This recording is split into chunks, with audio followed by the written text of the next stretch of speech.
Before we get into the case today, I love doing Murderous, and I know a lot of you love listening to it. There's now a way for you to help keep the show going and help with production costs through a monthly donation. Just scroll to the bottom of the episode description and click the support link. I really appreciate it. You hear good things.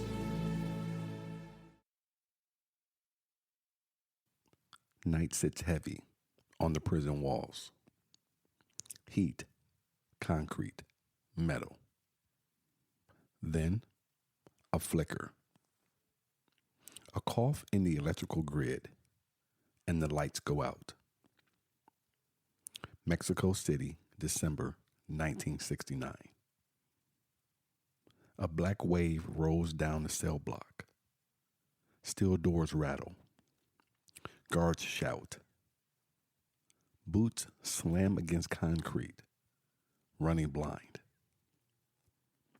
Somewhere in that confusion, a single figure moves with purpose. Not frantic, not rushed, gliding. She knows the hallway by memory. She knows which door will be loose.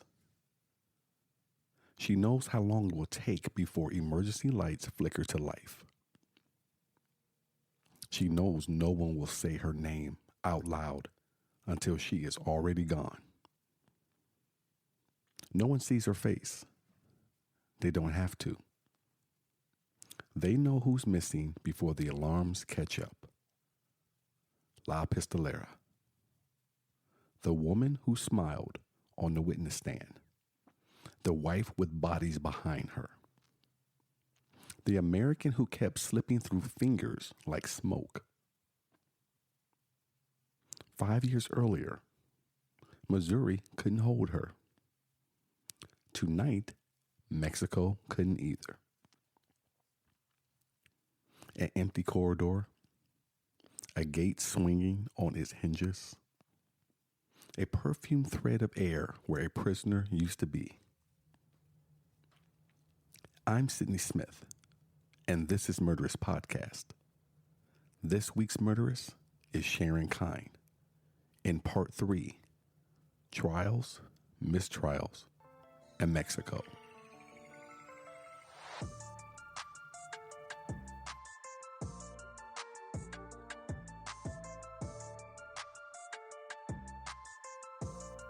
Last time, we followed the chain of events that began with a phone call. Patricia Jones drove out to meet Sharon. She was never seen alive again. Days later, her body was found in a wooded area outside Independence. 4 .22 caliber rounds. The same caliber that had killed James. Sharon didn't wait for grief or suspicion. She moved on to an affair with Walter Jones. She positioned herself as his confidant, his solace, his solution. And then came John, the teenager who said Sharon offered him $1,000. The state brought him in. The jury heard him. And still, Sharon walked out of the court, cleared of Patricia's murder. One juror even asked for her autograph. But that was only the beginning of the state's problem, because Missouri wasn't done with Sharon Kinne.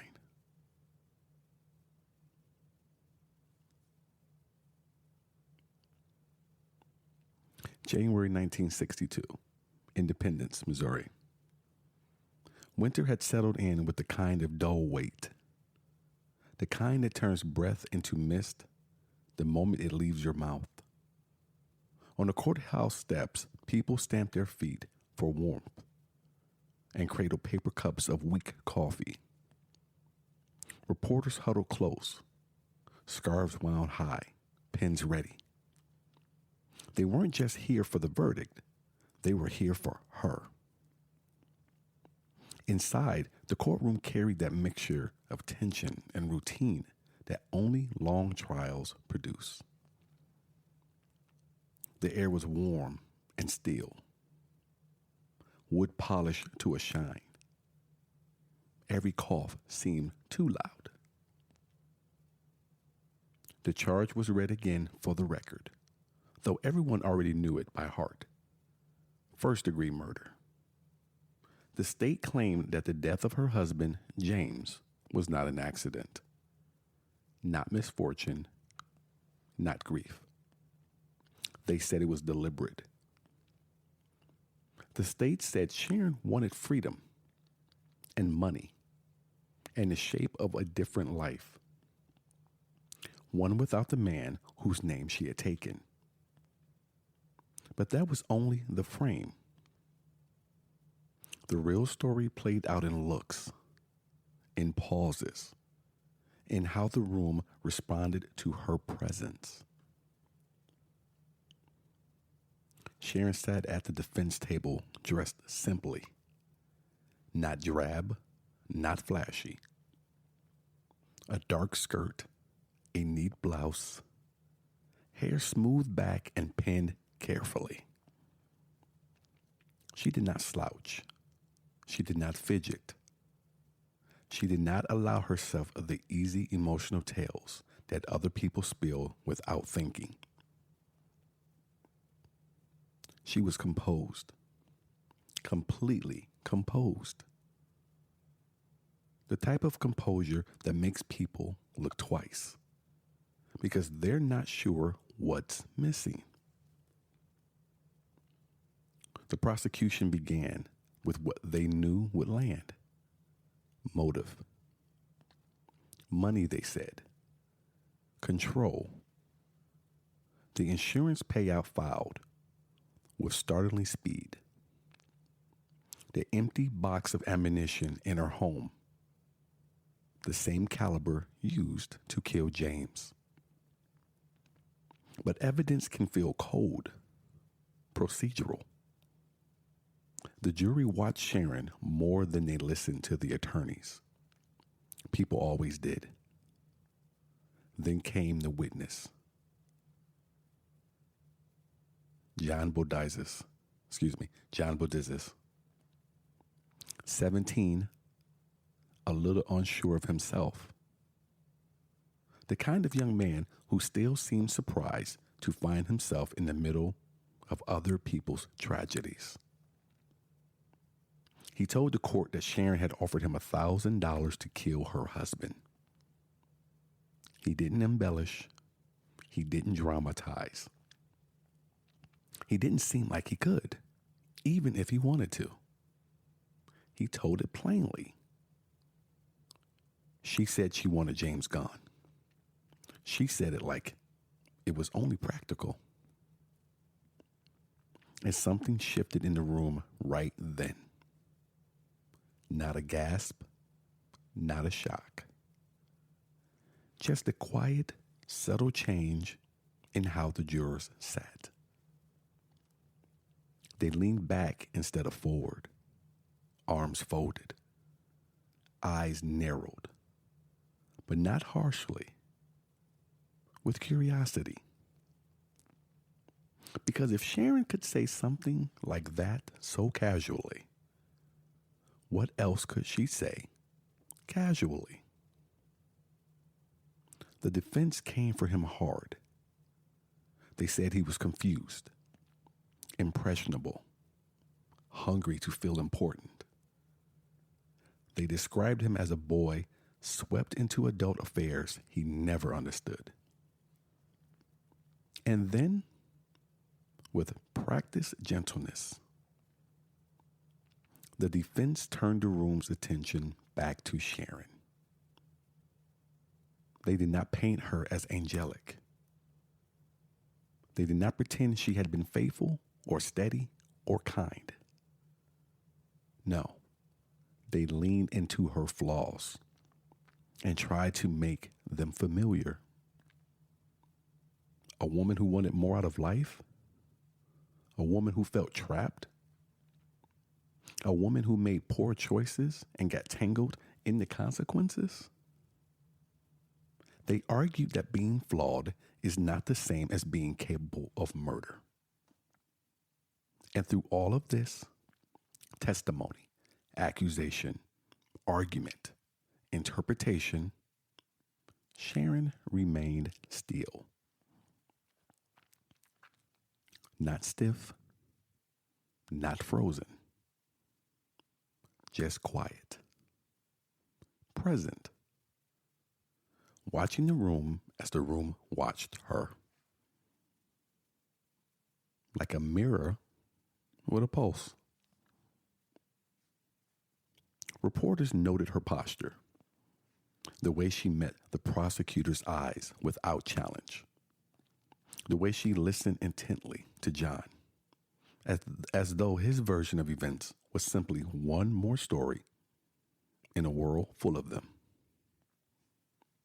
One reporter later wrote, "I could not tell if she was innocent or simply unbothered."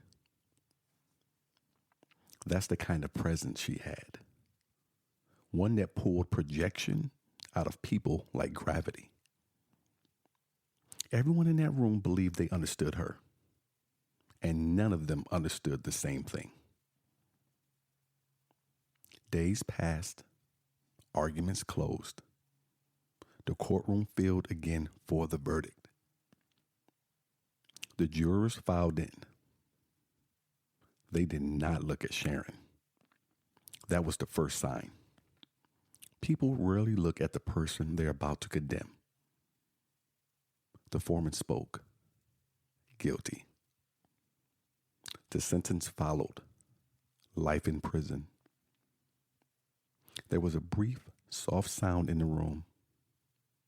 A sigh. A quick breath pulled in. A quiet exhale of something like relief or disbelief. Hard to tell. But Sharon did not react. Her face did not tighten. Her shoulders did not fall. Sharon did not reach for anyone's hand, and she did not look at the floor.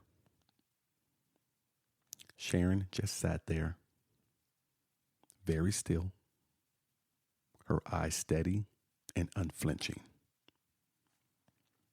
And yet, for anyone watching closely, there was a flicker. A shift no bigger than the movement of a thought across the back of the mind.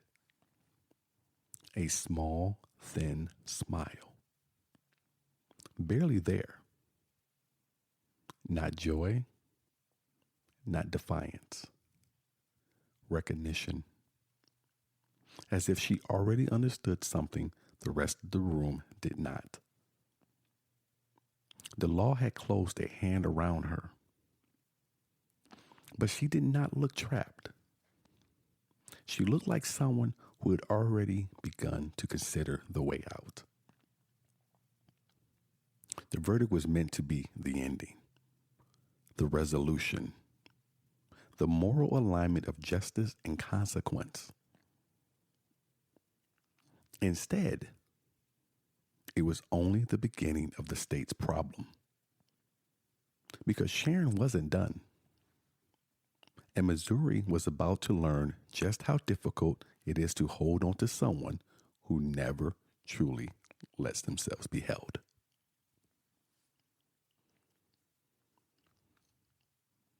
A life sentence is supposed to be final.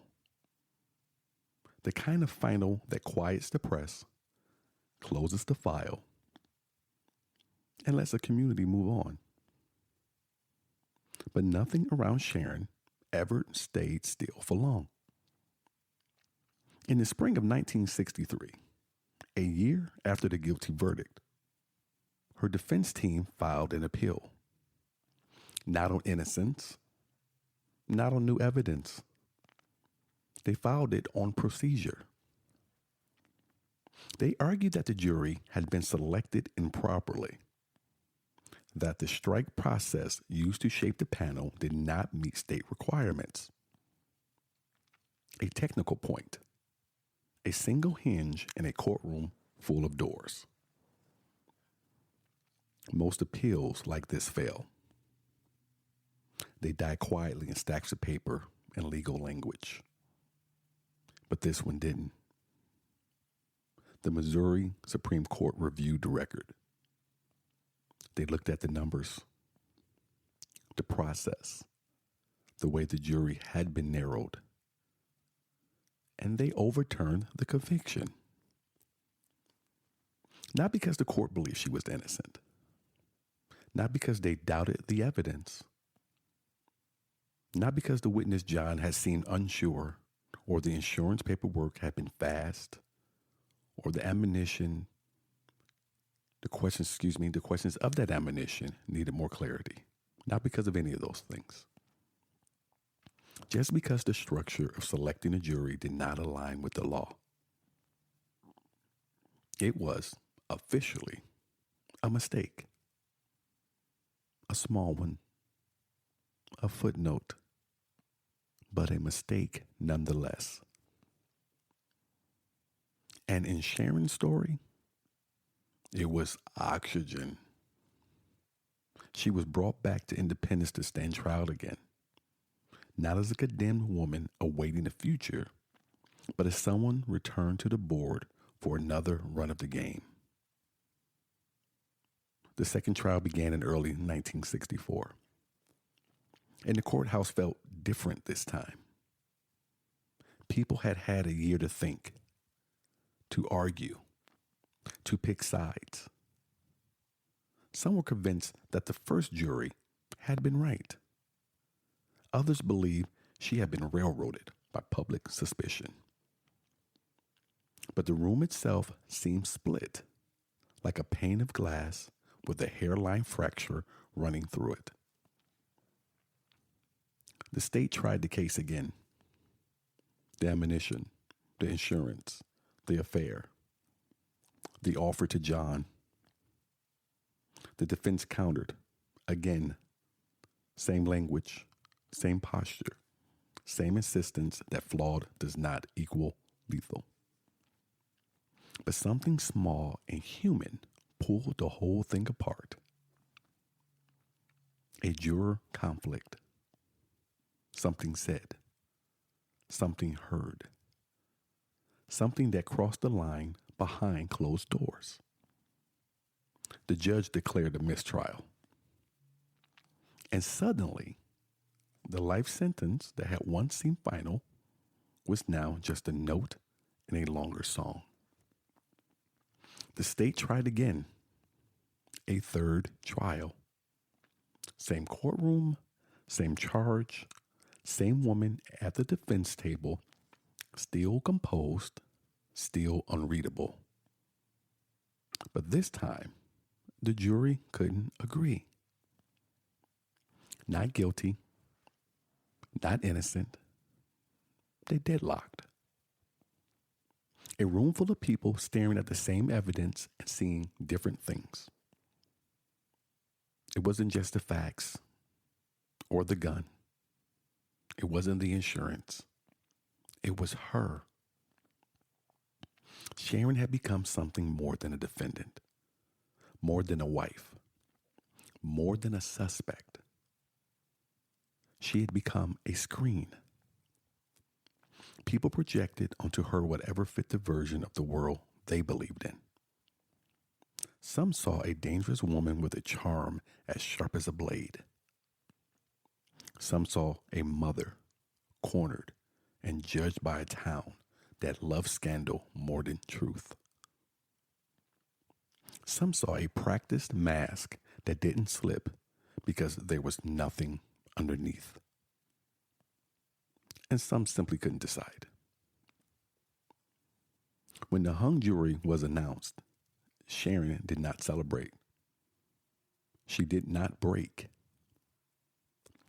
She simply stood when told to stand and walked out of the courtroom like someone stepping from one room into another. She was released on bond while the state prepared for a fourth trial. Outside the courthouse, cameras clicked. Reporters shouted questions. Sharon put on her sunglasses. She didn't hide. Sharon didn't rush. She walked slowly, controlled, unhurried, as if court were not judgment, not danger, nor a threat. Just an appointment on her calendar, a thing to attend. A revolving courthouse door for her. In, out, back again. And while most people in her position would have stayed close, kept quiet, waited with their lawyers, Sharon did something else entirely. With a fourth trial looming, she didn't hunker down. She booked a trip.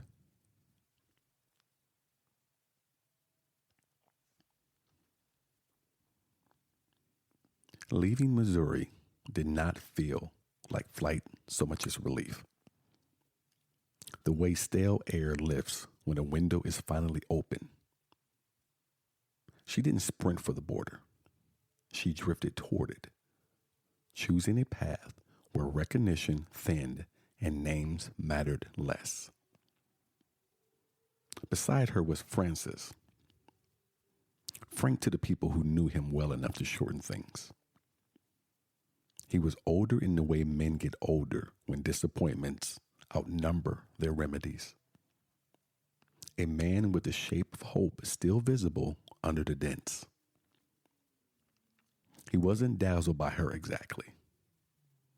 He was steadied by her, or thought he was. It is easy to mistake stillness for stability when your own life has been moving too quickly for too long. Mexico City met them the way big cities always meet people who arrive with complicated past. Indifferently at first, then with an odd intimacy that comes from being allowed to disappear in plain sight. There was the noise that never truly ended, the traffic that sounded like arguments and laughter at once, the way heat settled in clothes and stayed there. She moved differently there. Not freer, exactly. Looser around the edges. The routines that followed her in Missouri, lawyers, court dates, the choreography of showing up composed, fell away in a place where strangers had no expectations and no reason to invent them. For a while there were hotel lobbies with cool tile underfoot and arrangements of flowers that looked expensive even when they weren't. There were drinks that arrived with lime and salt, and a level of conversation where the important thing was not what was said, but who decided not to notice what was left out. Frank watched her adapt, admired how easily she learned the surface of things, the polite phrases, the polite smile, the polite exit. He mistook that adaptability for trust. What it really was fluency. Somewhere in that blur of afternoons and late dinners, there was Francisco Ordoñez, stepping into the orbit where she and Frank were already learning how to be a pair. He wasn't set up to be a villain, and she did not cast him as one. He was a presence more than a person in her life, and that is usually how trouble enters, without intention, with timing. By September 1964, what had seemed like escape had settled into routine.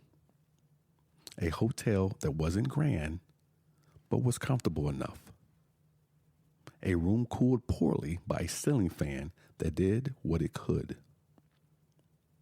The bedspread had a rose pattern so bright it almost felt loud. The kind of fabric you remember later because something important happened in front of it. Frank came and went, and so did she. And they tried, in the way two people try when they want what's easiest. Companionship shaped by proximity and the temporary safety of not being known. Then the orbit shifted. Francisco, a conversation, a visit misread or misremembered.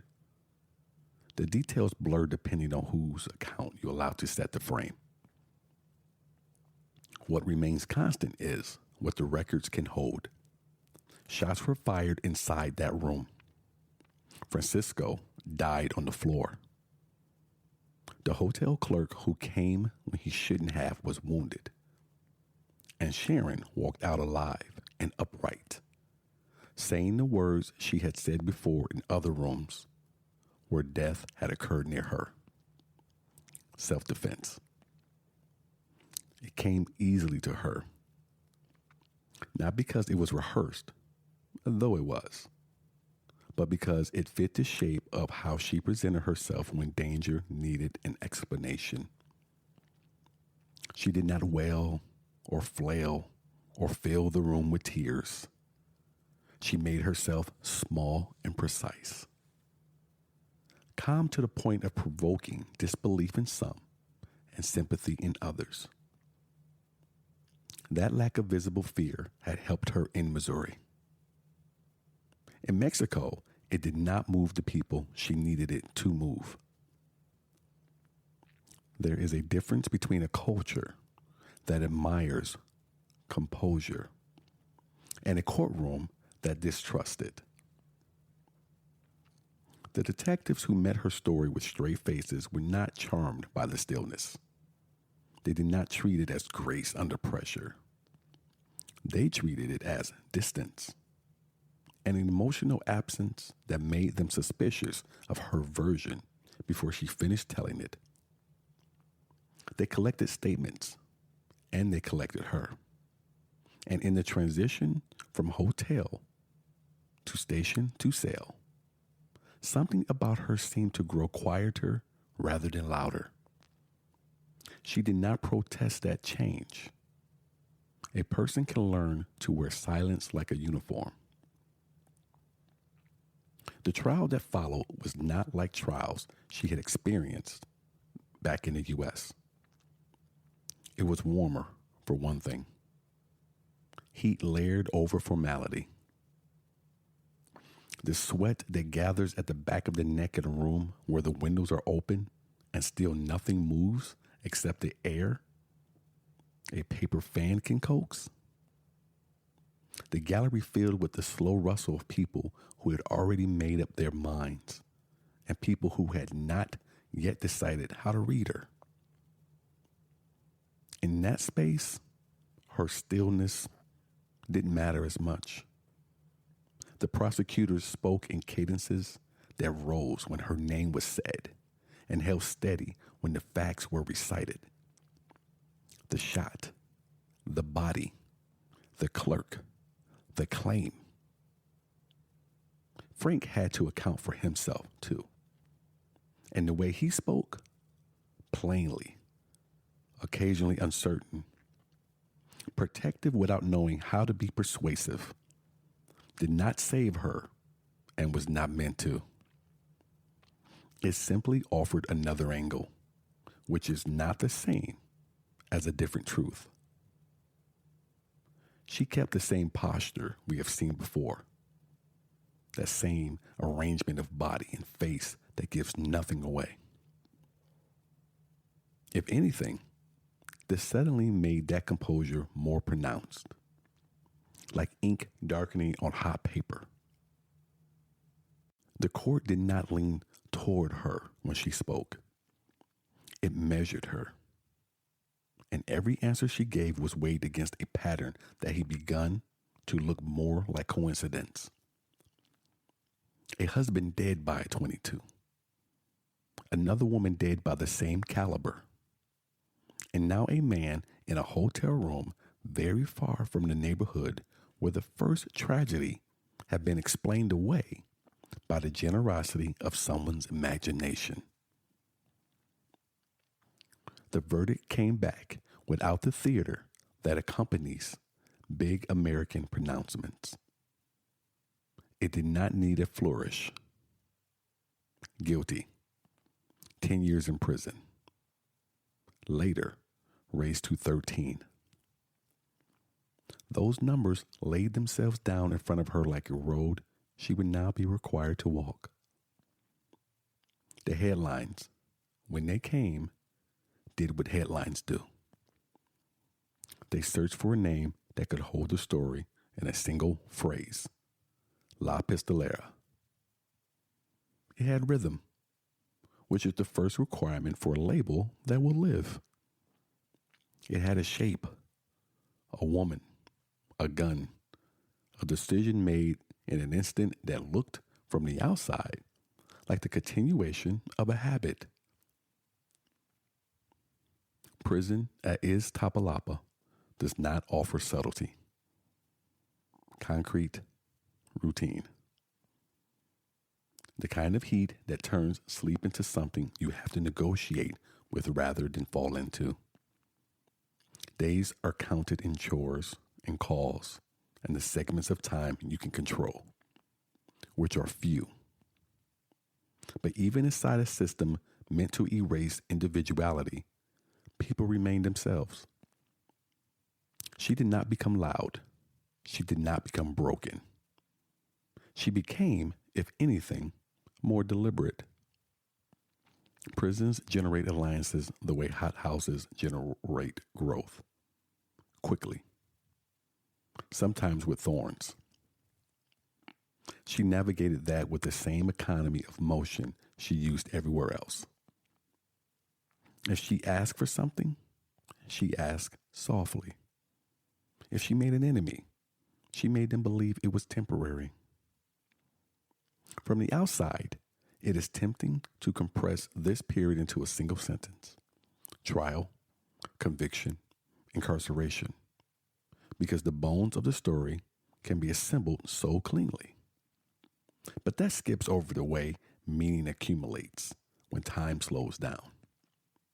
Her American composure, which once encouraged jurors to fill her silences with the judgments they preferred, did not have the same effect here.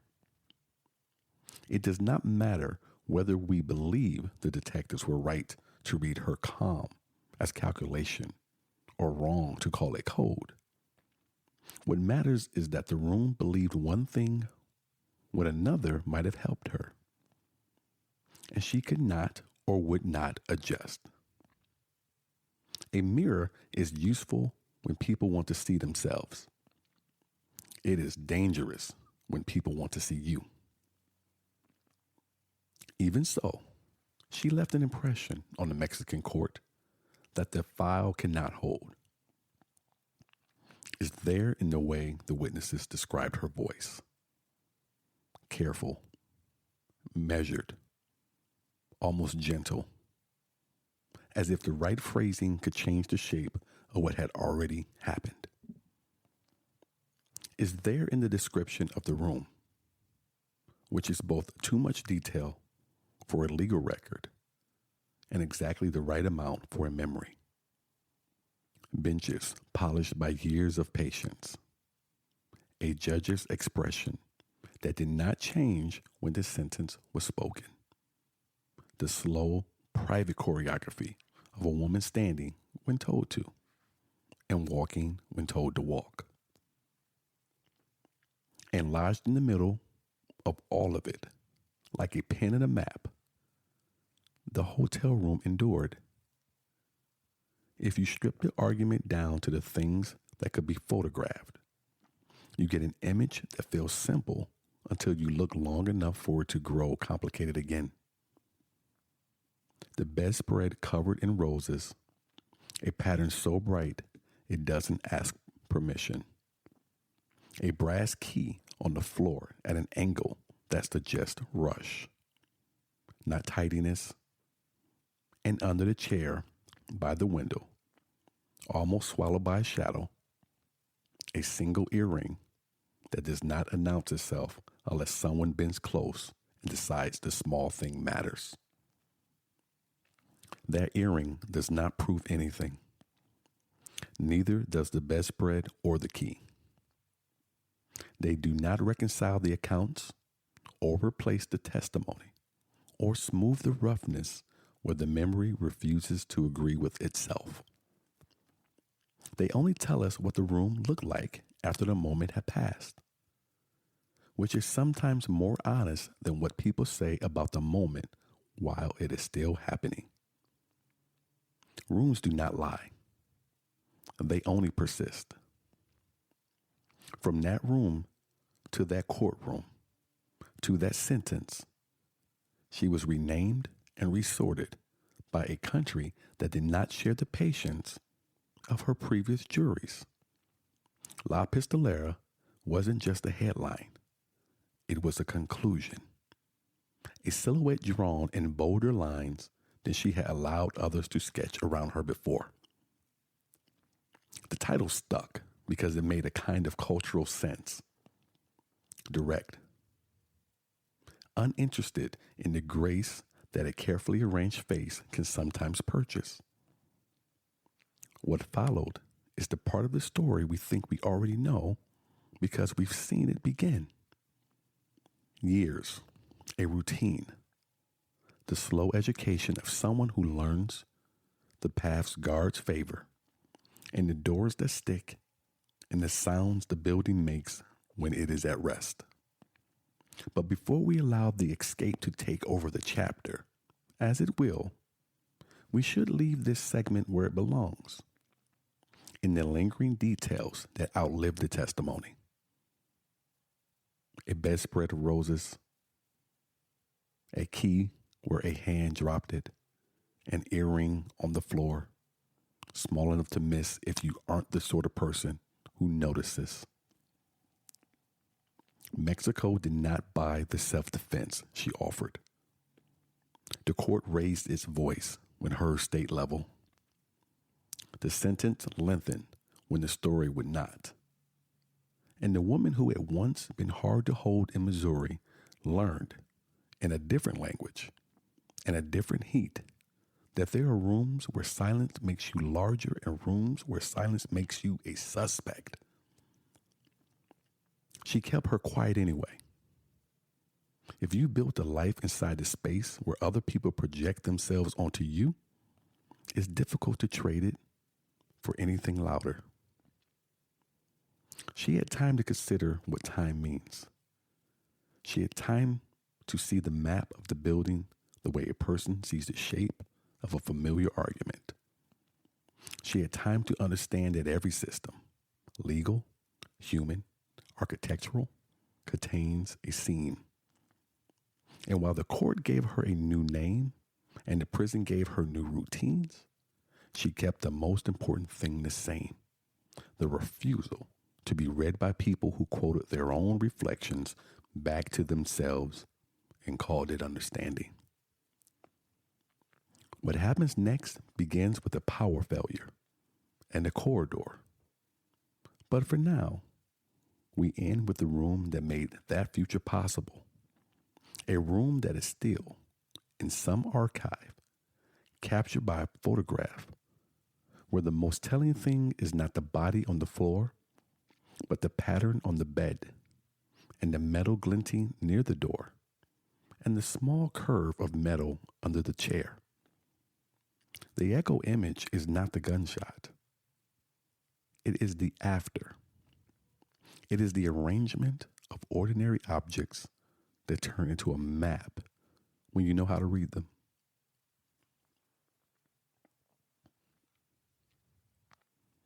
Iztapalapa was the kind of prison that teaches people to stop expecting change. Same routines, same echoes, same doors opening and closing in the same order, day after day. And Sharon had lived in that pattern long enough to know how to find the seams.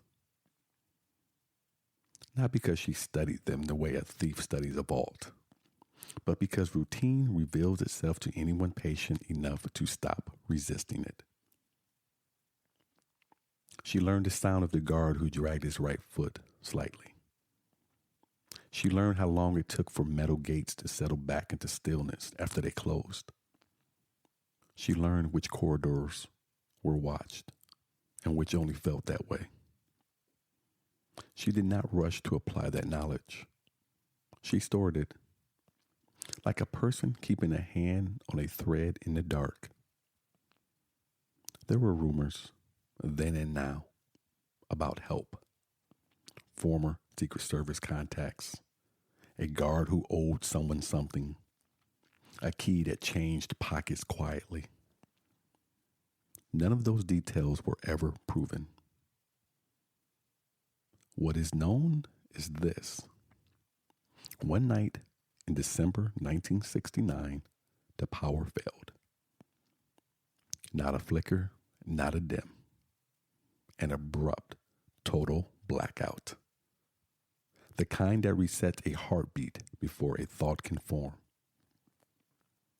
Most people respond to sudden darkness with noise, shouting, searching, reaching for reassurance of sound. Sharon did not. She moved as if the world had simply removed a distraction. There's a difference between panic and awareness, between confusion and recognition. She did not need to see the corridor. She already knew its shape. A door had been left ajar, a mistake, or a favor, or something arranged without conversation. A guard post sat empty for seconds that mattered. Not minutes, just seconds. A second gate had been unlatched. Not open, but openable. Anyone else might have hesitated, might have needed confirmation, might have questioned the coincidence. Sharon did not wait for certainty. She walked. Again, not quickly, not dramatically, just forward. Her pace did not change when she passed the first threshold. It did not change when she stepped into the yard where shadow erased distance. It did not change when the final gate opened into the air that did not belong to the prison anymore. There was help somewhere in that space. Not visible, not spoken. The kind of help that happens when someone simply does nothing to stop you. Outside, the night was warm. Not freedom, just air. But it was enough. By morning, the count was short by one, and the name spoken in the confusion that followed was not her given one. La Pistolera. A name that carried both the crimes and the distance she kept from them. The official records end there. What remains are fragments. A wanted poster tacked to a bulletin board, the paper curling at the corners from heat and time. A photograph where her eyes didn't match the expression written about her underneath. A pinhole of light where someone later pushed a thumbtack through the spot her face should have held. From that point forward, she was not a prisoner, or an inmate, or a defendant. She was a rumor. Not recaptured, not confirmed dead, not verified alive. Just a shadow moving through the years that followed. Present only in the silence where officials avoided promising closure. This was not a triumphant escape. No grand chase, no dramatic legend. It was something quieter. A moment in which a woman who had learned to let others define her simply stepped out of reach.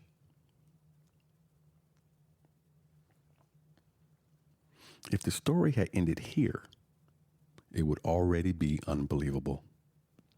A life sentence overturned, a second trial collapsed, a third deadlocked, a conviction abroad, and then the walls of a prison giving way long enough for her to vanish. But Sharon did not disappear into a myth all at once. There were sightings. There were names she may have borrowed. There were towns where a woman who looked like her lived quietly and carefully, never drawing attention and never quite settling. And then, decades later, there was something else. Something small. Something saved. Something that should not have lasted long enough to matter. A fingerprint. A life built on the belief that time erases things. Interrupted by the truth that some things return. You've been listening to a production of Sidney Smith Creative, LLC, and the You Hear Good Things podcast network. All rights reserved. For more true crime stories to stay with you, follow Murderous Podcast on your favorite platform and become a part of the Quiet Jury community on our Creative Plus for early access, bonus content, and deeper cuts. Go to Sidney Smith Creative, that's CRE8TIV.com, and click the Creative Plus tab to join us. Stay curious, stay cautious.